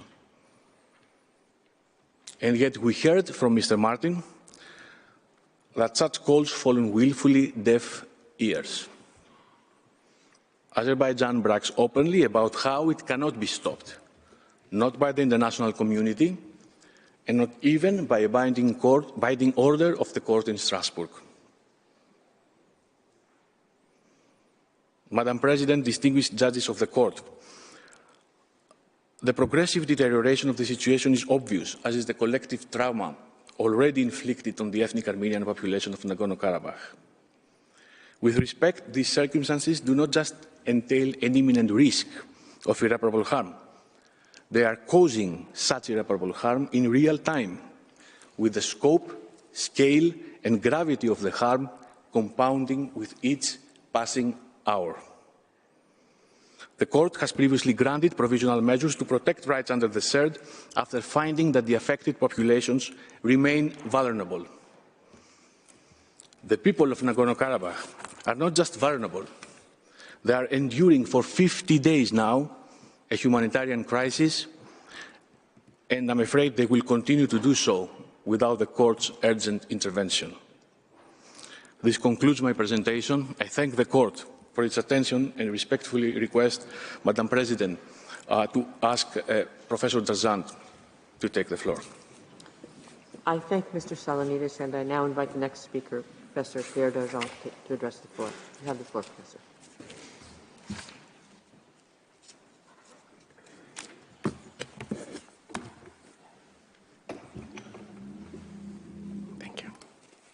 Merci, Madame la Présidente. Yes, thank you, Madam President. Madam President, distinguished members of the court, it's an honour to take the floor before you at the end of this morning on behalf of Armenia. My colleagues have put to you the facts and the law to justify you exercising your power under Article 41 of the statute. And I will now move on to the concrete measures that Armenia is requesting from the court, and I will underline why these are necessary as they've been set out. Now, the facts before you are of the utmost seriousness. It's neither more nor less than the taking of hostage of 120,000 people, rendering their life impossible, unbearable, and then bring them to their knees, depriving them in midwinter of all essentials, solely because they are members of the Armenian national and ethnic group. The obvious aim of this operation, orchestrated and supported by the Azerbaijani regime, is to give notice to the Armenians of Nagorno-Karabakh that they are at their mercy, to discourage them, to make them fed up with living where they were born, where their ancestors lived for centuries, to cause the massive exodus of those who haven't already left subsequent to the war of 2020. That's the perspective that President Aliyev openly espouses. Now, you will have heard him, you would have read him. He declared 20 days ago, if those besieged and surrounded Armenians want to leave, let them do it. The road will be open to them. Now, Madam President, distinguished members of the court, as you've been able to note since the filing of the initial Armenian application, the usual reaction of Azerbaijan to any accusation against it is to be offended, to issue wholesale denials and then start accusing in return. Distinguished members of the court, Azerbaijan can vituperate as much as they want. Nobody believes in their environmental fairy tale. Nobody believes in the so-called activist initiative of civil society in a country which is notoriously autocratic. Nobody believes that this has been the fault of the Russian Federation. Nobody believes that the Armenians of Nagorno-Karabakh would be free to come and go, and that foodstuffs would arrive in sufficient quantity like before, that families will be able to meet freely, and that ill people will be transported without restriction. Free press doesn't believe it. Foreign governments don't believe it. The European Court of Human Rights didn't believe it. The committee, subsequently, of ministers of the Council of Europe didn't believe it either, nor did the Parliamentary Assembly of the same organisation or the European Parliament. These important documents are all in your judges folder under tabs 3 through 7. The UN High Commissioner for Human Rights has called the full re-establishment of freedom of movement in the Lachin corridor the only way to ensure that the elementary rights of the population affected will be respected. Of course, this means the Armenian population of Nagorno-Karabakh. Finally, the major NGOs equally decried the humanitarian urgency. The corridor is allegedly open in both directions, but do you realise, distinguished members of the court, what you have to do right now is to organise a convoy of the ICRC, or the Russian Federation peacekeeping forces, and solicit their agreement to transport towards Yerevan sick people, the most seriously sick people, whose care cannot be ensured by the hospital in Stepanakert. And the same applies for the trickle-through transport of foodstuffs or any sort of essential daily goods. All the while hoping, of course, that the so-called protesters see fit to move off the road when the convoy approaches. Depends on their mood, doesn't it? It depends, of course, on instructions they're receiving from Baku. Distinguished members of the court, Azerbaijan is besieging Nagorno-Karabakh quite simply because the Armenians want to continue to live there, and that the and that Azerbaijan cannot bear this. Nagorno-Karabakh has to change its name, has to change its culture, and all trace of secular Armenian presence must be denied. In a word, Nagorno-Karabakh has to change its people. Karabakh is Azerbaijan, as the so-called eco-activists chant in chorus. This, the very official slogan directed by a fur-clad dignitary shaking a white dove in his hands until it falls dead on the ground. Karabakh is Azerbaijan. That's the slogan, a territorial slogan. It's a territorial and ethnic slogan. It means that the Armenians have no place in Nagorno-Karabakh.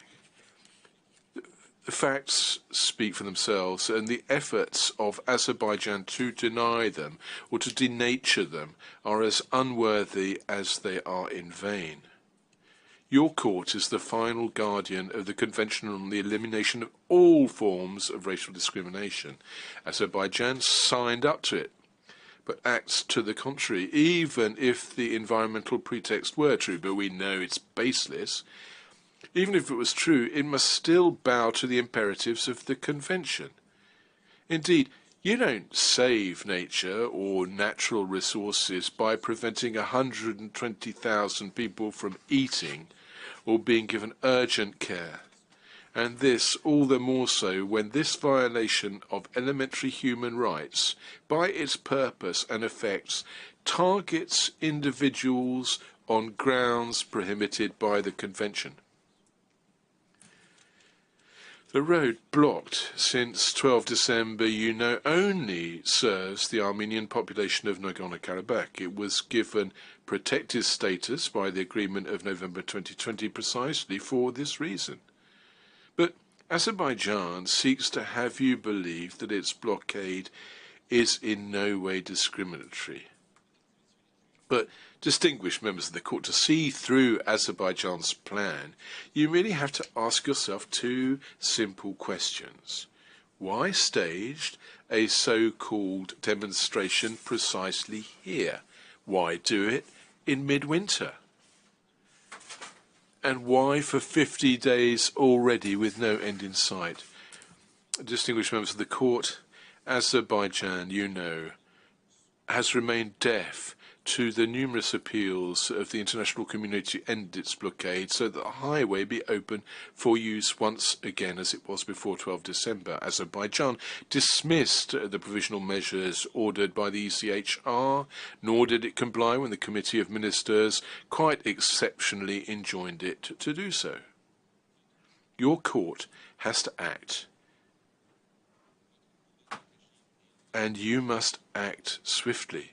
If you do not indicate the provisional measures, quite soon there will be no more Armenian men and women in Nagorno-Karabakh. They will have fled their mountains to save their life, as President Aliyev invites them to do. If you don't indicate measures that are perfectly clear and bare of ambiguity, Azerbaijan will exploit the least loophole to achieve its sinister ends using some other subterfuge. Finally, if you don't indicate measures, not only for now but the future, everything shows that Armenia one day or another will be obliged to call on you with urgency once again.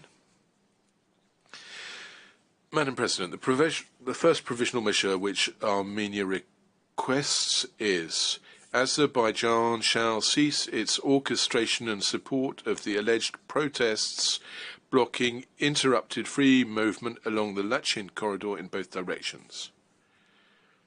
Armenia is not asking you to order Azerbaijan to disperse by force those so-called demonstrators, because given the trilateral agreement, it's not for Azerbaijan to deploy security forces on the road along the corridor.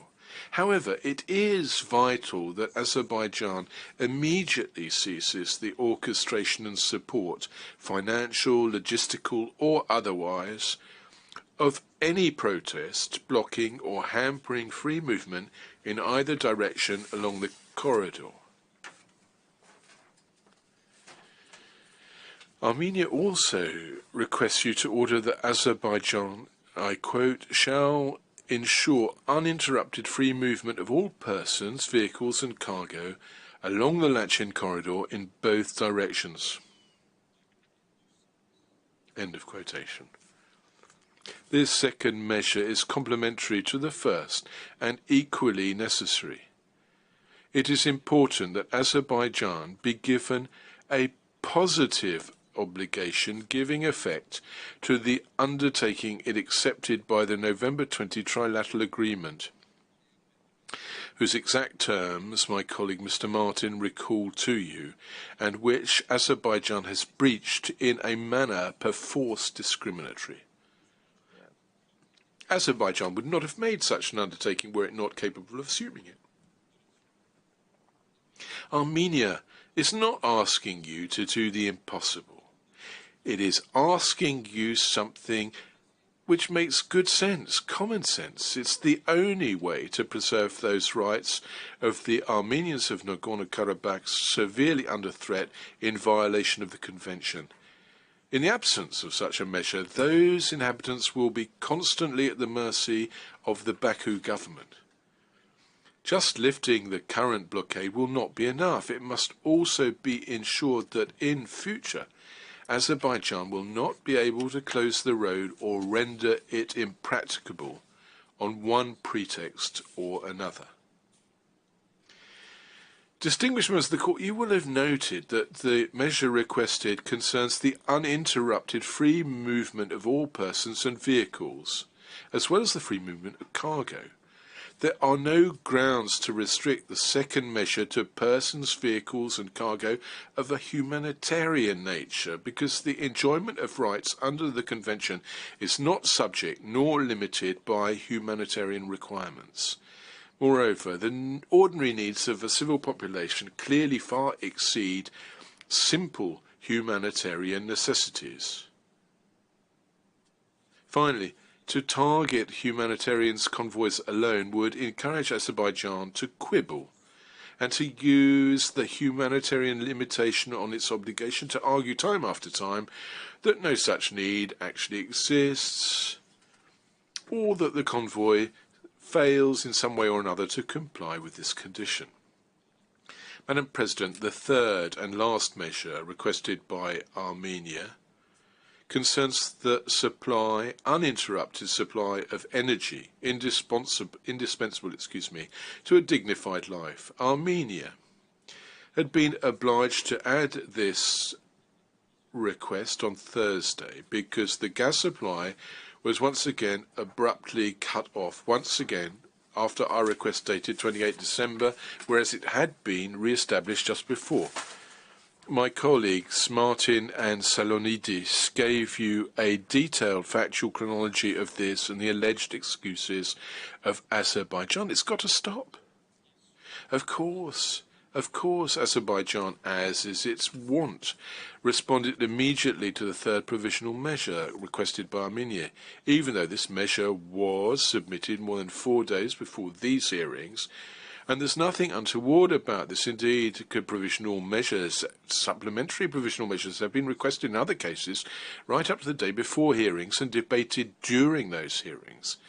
Whatever the case may be, we know what Azerbaijan will respond. It's already written down,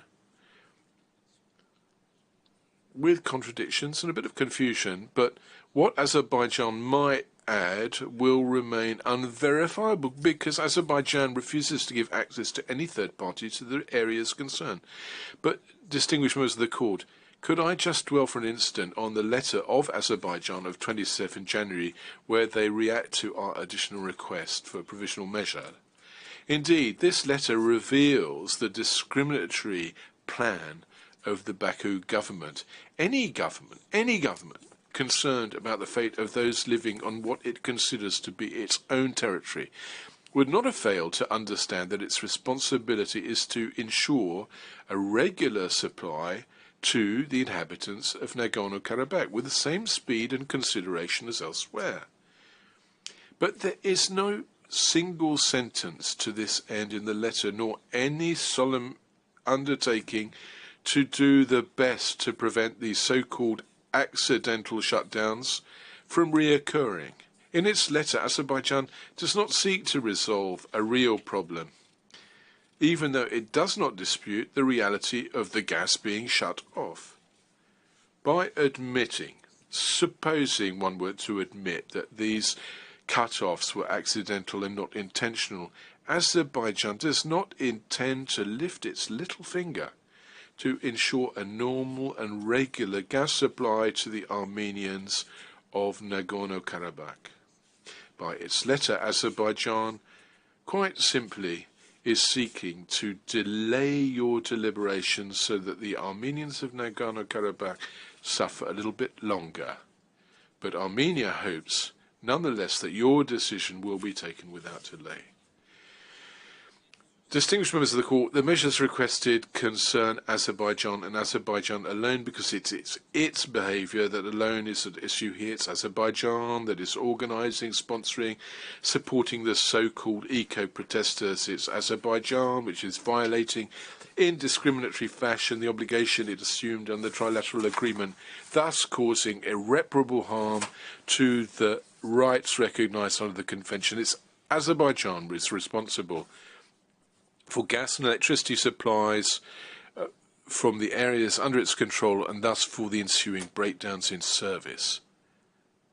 Madam President, for the second time in one short year, irrefutable available evidence is once more converging, and this shows that Azerbaijan is not only tolerating but it's also encouraging and pursuing discriminatory policy against the Armenian inhabitants of Nagorno-Karabakh, depriving them of everything necessary for their survival with the aim of inciting them to leave their ancestral lands to escape the misery thus inflicted. In the letter addressed to you on the 12th of January, Azerbaijan characterized the victims of the blockade as, I quote, its Armenian citizens. However, Azerbaijan obstinately refuses these very Armenian citizens the rights it grants to all its other citizens, namely the right to come and go freely, the right to food, heating, health care. Whereas Azerbaijan purportedly seeks to normalize its relations with Armenia, is it too much to ask Azerbaijan to ensure that the inhabitants of Nagorno-Karabakh a secure existence, decent living conditions? What state treats its own citizens in this fashion? What state besieges 120,000 people of another ethnic and national origin on the pretext that its mining resources have been purloined and that this is unbearable? Distinguished members of the Court, what these so-called environmental protests supported and sponsored and organised by Azerbaijan flagrantly show is that Azerbaijan's subsoil is more valuable to it than the men, women, children and old people, Armenians, who live upon it. In this context, as fragile as it is noxious, the fierce resistance opposed by Azerbaijan to the elementary requests of Armenia make you fear the worst. And this fierce resistance should in reality be enough to convince you to act. Indeed, the provisional measures requested by Armenia, all Armenia asks you for is nothing more than to ensure that the situation which existed until the eve of 12 December be re-established. And that's not only necessary for the survival of 120,000 ethnic Armenians encircled and slowly being strangled in their mountains, but it's important for the usefulness of your judgment on the merits. It has to be done right now. Armenia counts confidently and hopefully on the wisdom of your court. We are persuaded that you will be able to pierce the smokescreen that our opponents will surely create this afternoon and tomorrow morning. I'd like to thank the Court for its kind attention, and could I request to Madam President to please call Dr. Yegishe Kyriakosyan to the as agent for Armenia, to present the final submissions of our country. I thank Professor Dajan for his statement, and I now invite the agent of Armenia, His Excellency, Mr. Diagishe Kirakosyan, to take the floor. You have the floor, Excellency.